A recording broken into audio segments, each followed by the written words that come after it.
UP मदरसा act पर supreme court का बड़ा फैसला सामने आया है। यूपी मदरसा एक्ट की संवैधानिकता को मान्यता सुप्रीम कोर्ट ने दे दी। सुप्रीम कोर्ट ने हाई कोर्ट का फैसला खारिज कर दिया। हाई कोर्ट का फैसला पलट दिया। हाई कोर्ट ने दरअसल इसे संविधान के मौलिक ढांचे के खिलाफ बताया था। हाई कोर्ट का ये फैसला सही नहीं था। सुप्रीम कोर्ट की तरफ से ये बात कहते हुए हाई कोर्ट के फैसले को पलट दिया गया और ये बहुत बड़ा फैसला, सुप्रीम फैसला यूपी के मदरसों को लेकर, यूपी मदरसा एक्ट पर सुप्रीम कोर्ट का ये फैसला सामने आया है। हाई कोर्ट ने इससे पहले इसे संविधान के मौलिक ढांचे के विपरीत बताया था, इसके खिलाफ बताया था, लेकिन सुप्रीम कोर्ट ने इस फैसले को पलट दिया है। तो उत्तर प्रदेश में संचालित 16,000 से अधिक मदरसों में पढ़ने वाले 17 लाख छात्रों के भविष्य का फैसला इस तरह से इससे जुड़ा हुआ है। सुप्रीम कोर्ट ने अब इसे संवैधानिक बताया है।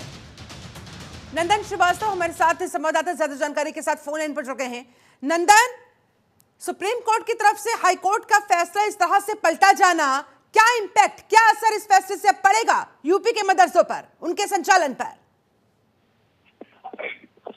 शिल्पा, देखिए, कहीं ना कहीं उत्तर प्रदेश में ये जो मदरसा अधिनियम बोर्ड को लेकर लगातार जो पेच फंसे हुए थे, कहीं ना कहीं उस पर सुप्रीम कोर्ट का आदेश आने के बाद से एक उलझन जो थी वो सुलझती नजर आ रही है। हालांकि फैसले पे अगर असर देखें तो कहीं ना कहीं ऐसे बीच में कई ऐसे मदरसे थे जो संचालित हो रहे थे अवैध तरीके से, जिनके पास ना लाइसेंस था और ना ही उसके मदरसा बोर्ड के कोई अथॉरिटी था, वो केवल फंड पे चल रहे थे, विदेशी फंड पे चल रहे थे, जिसके बाद से उत्तर प्रदेश की पुलिस ने कई मदरसों को ऐसे बैन किया था, कई मदरसे पे उस पर कार्रवाई की थी। उसके बाद से ये मामला सुप्रीम कोर्ट पहुंचा है, जिसपे फैसला आने के बाद से कयास लगाए जा रहे हैं कि कहीं ना कहीं ये सुलझता नजर आ रहा है। जी, क्या पॉइंट्स देते हुए, क्या कारण बताते हुए हाईकोर्ट के फैसले को पलटा गया? ऐसा क्या था कि हाईकोर्ट को यह असंवैधानिक लगा, सुप्रीम कोर्ट ने इसे संवैधानिक बता दिया?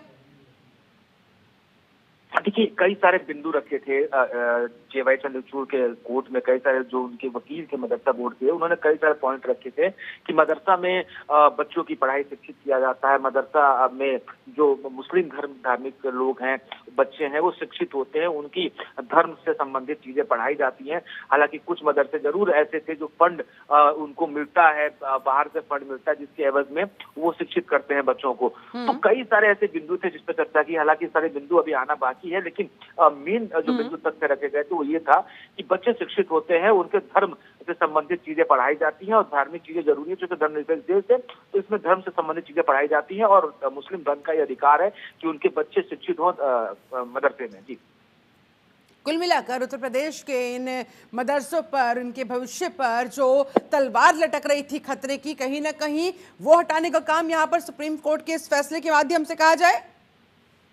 आप बिल्कुल कह सकते हैं शिल्पा कि कहीं ना कहीं जो मुश्किलें थी मदरसों पे, वो कहीं ना कहीं सुप्रीम कोर्ट के आदेश आने के बाद से लग रहा है कि संवैधानिक बताते हुए जो सुप्रीम कोर्ट ने आदेश दिया है वो कहीं ना कहीं उर्दू से हट के अगर उसका ट्रांसलेशन देखें तो उसका मतलब ही स्कूल ही होता है।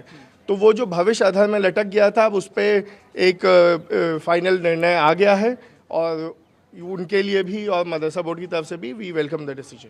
जो दूसरे बोर्ड हैं, या सीबीएसई कह लें या सीएससी कह लें, और मदरसा बोर्ड है, उसकी एजुकेशन का जो पैटर्न है, आप उसे किस तरीके से देखते हैं? दोनों सेम है या डिफरेंट? जी, हम जो मदरसा बोर्ड ने जो प्रिस्क्राइब किया है जो करिकुलम, वो एनसीईआरटी और यूपी बोर्ड के बराबर है, जहाँ तक कि इंग्लिश, हिंदी, साइंस, मैथमेटिक्स, इन सब का, ज्योग्राफी, इनका सवाल है।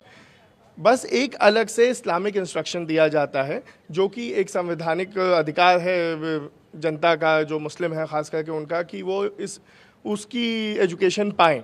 तो उसको मेंटेन किया हुआ है और उसमें कोई बदलाव नहीं है। तो जैसे कि आपने फैसला सुना, तो सुप्रीम कोर्ट ने अपने फैसले में क्या खास बात कही, क्या आधार दिया, क्या उनका?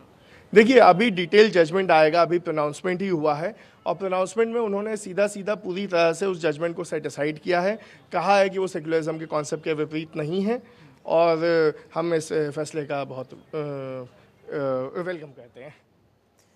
सरकार शिक्षा को नियमित कर कानून बना सकती है, लेकिन धार्मिक शिक्षा के लिए बाध्य नहीं कर सकती है। इन दलीलों के साथ, यहाँ पर इन कारणों के साथ, इस हवाले से सुप्रीम कोर्ट का ये फैसला सामने आया है। नंदन श्रीवास्तव लगातार हमारे साथ जुड़े हुए हैं। नंदन, पूरी करें अपनी बात। बिल्कुल, देखिए जैसा मैंने बताया आपसे कि धार्मिक चीजों को लेकर ही एक मसला था कि धर्मनिरपेक्ष देश में हर किसी को आजादी है अपने अपने राइट्स की, और यही वजह है कि मदरसा बोर्ड में जो शिक्षा होती है, जैसे एनसीईआरटी और सीबीएसई बेस पे होती है, वैसे मदरसा बोर्ड में उनके धर्म के लोगों की शिक्षित किया जाता है। उर्दू, अरबी के साथ साथ तमाम जो चीजें हैं वो पढ़ाई जाती हैं, जिसको लेकर ये टॉपिक रखा गया था कि हमें फ्रीडम दी जाए। हालांकि राज्य सरकार ने ये पॉइंट रखा था कि कहीं ना कहीं हम उसको पूरी तरीके से बाध्य नहीं करेंगे, लेकिन कहीं ना कहीं उस पर नजर जरूर बनाए रखने की बात कही गई थी। लेकिन अब संवैधानिक बताने के बाद, सुप्रीम कोर्ट के आदेश आने के बाद, ये जो तलवार लटकी थी मदरसे बोर्डों पे, वो अब राहत की सांस लेंगे इस मामले पर। राहत की सांस जरूर इन 16,000 उत्तर प्रदेश के मदरसों ने ली होगी। बहुत शुक्रिया आपका नंदन श्रीवास्तव इस बातचीत के लिए, जानकारी के लिए।